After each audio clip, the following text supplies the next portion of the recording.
Mwenye changamoto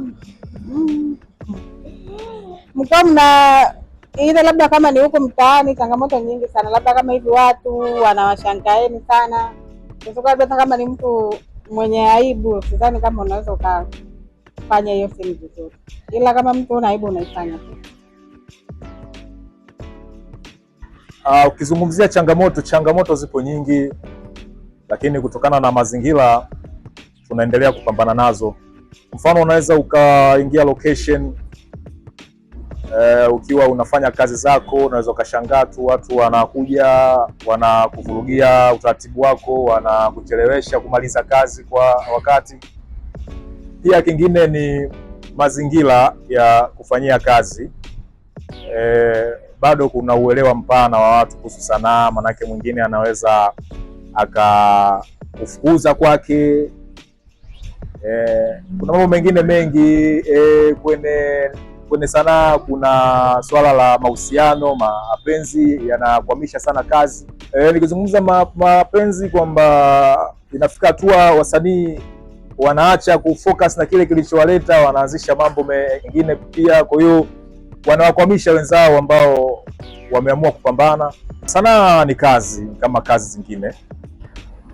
Mkiwa katika kazi mtakuwa mfanye kazi, lakini mkiwa katika kazi mkianza kuleta masuala ya mapenzi, hapo kazi lazima iharibike au kazi ikwame, sababu inapelekea pia kuta mitafaruku katika kundi. Kwa hiyo naweza mkakuta wale watu wanaogombana, mmoja ni muhimu sana katika story, anahitajika awepo, lakini sasa mnalazimika kuvunja story nzima kwa sababu ya mtu mmoja. Kwa hiyo ni changamoto ni hizo, na pia zipo zingine za kipato. Pia tuna uhaba wa kumbi za maigizo.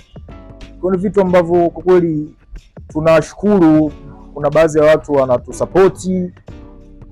Tunapata maeneo ya kujifunza sanaa na kufanya kazi zetu vizuri kabisa. Mwanzoni nilipoanza sanaa, ndugu zangu hawakuamini kama mimi nitaweza kuigiza, kwa sababu mimi nilikuwa kwa mtu wa aibu, lakini nashangaa sijajua mpaka nimefikia hapa. Nilipoanza kuigiza tu wale wakaamini kama mimi na kipaji, naipenda sanaa, napenda sana kuigiza, napenda nifike mbali. Kwanza kabisa mimi wakati naingia kwenye sanaa ilikuwa kitambo level hiyo. Mimi nimeanza kwenye uandishi. Mimi ni mwandishi mzuri sana wa simulizi. Simulizi hizi filamu naandika, lakini kiukweli mimi nisema familia yangu imenisupport sana. Familia ndio ilinipa nguvu hadi nifike hapa. Mamangu nikimwandikia simulizi na msomea nusu alie, ananiambia mwanangu una kitu ndani, endelea. Nikajikuta kumbe nakifanya kitu, mamangu ana appreciate. Kwa nikawa nakaza, ndugu zangu wananisupport nini mpaka nafikia hapa. Familia yangu imenisupport pakubwa sana. Na nashukuru ndugu zangu wote ambao wananisupport, familia yangu kwa ujumla, wadau. Hilo ndio kitu ambacho kimenipa nguvu mpaka naitwa Mwai mpaka sasa hivi.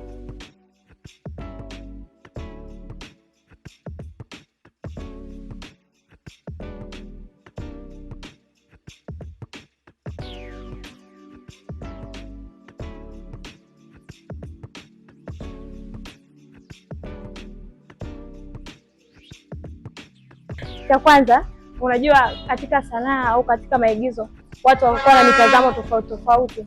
Kuna wengine wanaamini kwamba mtu ukienda kuigiza, the way vitu vile mnavyovifanya au scene ambazo unapewa kuigiza, labda ukiambia uigize kwenye scene asasa za mapenzi, watu uaminifu unakuwa haupo kabisa, kwa sababu wanaamini unaweza kuchiti, unaweza kufanya nini. Lakini pia nashukuru Mungu kwa support ya wazazi wangu. Kwa mfano kama bibi yangu amekuwa akipenda sana kazi zangu, yaani akiniona kama kuna kasoro ameiona, amekuwa ni mtu wa kunihamasisha, fanya vizuri zaidi, jishaue, kuwa nionyesha matendo nini.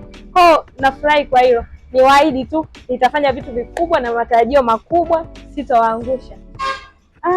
Mimi nilipokuwa nimeanza kuingia kwenye sanaa, changamoto kubwa ilikuwa kwa wazazi.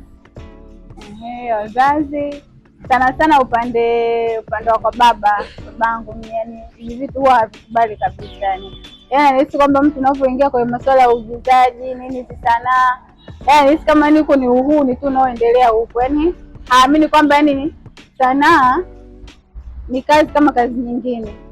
Kwa nahisi labda unaopenda kuigiza huko yaani utafanya tu mambo ya kijinga, umeona, uhuni utakaoendelea huko hamna kingine. Kwa hiyo najitahidi kidogo kidogo kumuelewesha kumbe sanaa ni kazi kama kazi nyingine, na taratibu naamini atanielewa. Kwa hiyo Tanzania, naomba mnipokee, nina kipaji kikubwa sana na imani mtakiona kipaji changu, na tuna filamu yetu mpya mpaka mwezi wa kwanza itakuwa tayari. Changamoto zangu zipo sehemu mbili, kuna sehemu ya familia na kwenye mahusiano huko. Ukianzia kwenye familia huku, kwa ndugu zangu walivyojua mimi naigiza, especially wazazi, na nilikuwa naigiza huku nasoma, akaanza kusema wewe kama umechoka kusoma sema, usikulipie ada. Nikawa naambiaje, swala kusoma ni juu yangu, mimi napambana nasoma. Kwa wao wakachagua jambo hili moja, bwana, kama wewe umeamua kuchagua mambo ya kuigiza, sisi tusikusomeshe tena, tuache tususe. Mimi nikamwambiaje, mimi swala la elimu mimi ni juu yangu, mimi napambana kusoma, nitasoma vizuri na nitafaulu vizuri. Kwa ndio hivyo wakawa nazidi kuamini taratibu, wakaona hata masuala huku sio mambo yanaenda vizuri, wakawa nazidi kuamini na kuniombea hadi sasa hivi niko hapa. Na tukija kwenye mahusiano huku, kuna siku ile kulikuwa na content fulani tunaitengeneza, ilikuwa ipo kwenye swala la story ya love story. Kwa hiyo nilivyoiposti, mchumba kweli akaiona na mkumatia mtu mwingine, pale ndio ikawa mwanzo wa vurugu. Kwa nini unafanya hivyo, unanichiti? Nikamwambia hii ni swala tu la story, tunaigiza, swala la maigizo, sio kweli. Inakuwaje unamkumbatia mtu, unamkumbatia hivyo? Mimi kwanza leo tufanye tuachane. Kweli nilikuwa na wakati mgumu sana yaani kumuelewesha atachofanya ni swala la maigizo tu, naelimisha na burudisha. Sawa, lakini hadi sasa hivi anazidi kuelewa. Nilipambana naye, nilizidi kumuonyesha kwa bwana, mimi niko serious na jambo langu tu, sio kama ni swala la mahusiano, nimebezi sana kule. Hadi sasa hivi anazidi kufuatilia, anauliza kazi unaendeleaje na kazi, mimi basi hata link ni niangalie. Hadi sasa hivi anaangalia vizuri.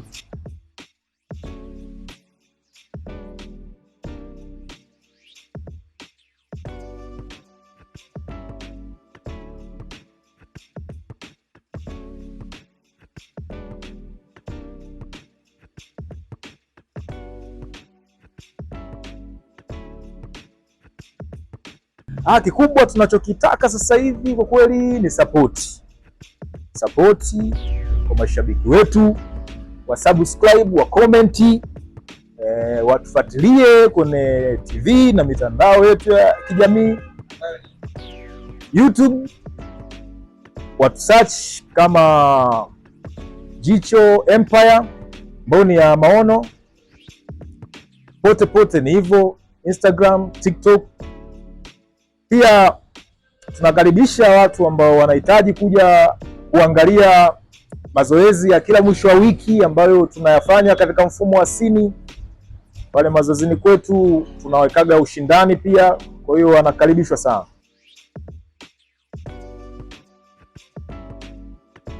Kwa kweli matarajio yetu ni kufika mbali sana kisanaa na kuwa miongoni mwa wasanii ambao tutakuja kuleta changamoto katika game yetu ya Tanzania na duniani kwa ujumla. Ndio maana tukija mazoezini kwetu, kabla hujapewa sini, lazima kwanza ufundishwe misingi ya sanaa.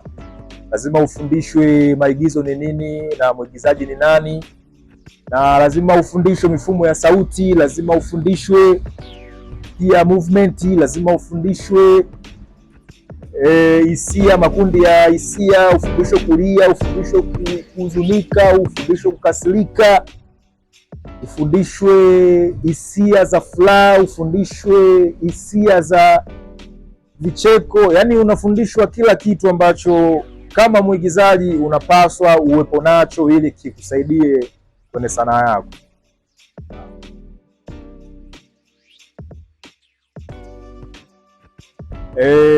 Sisi kundi letu limejikita sana na elimu kuhusu haki za mwanamke na wanawake katika jamii. Katika jamii yetu wanawake wamekuwa wakipitia changamoto mbalimbali, wamekuwa wakipoteza haki zao za msingi, pia wamekuwa ni wahanga wa masuala mbalimbali. Kwa hiyo kupitia sanaa yetu tumeamua kupaza sauti, kumtetea na kumkomboa mwanamke katika jamii.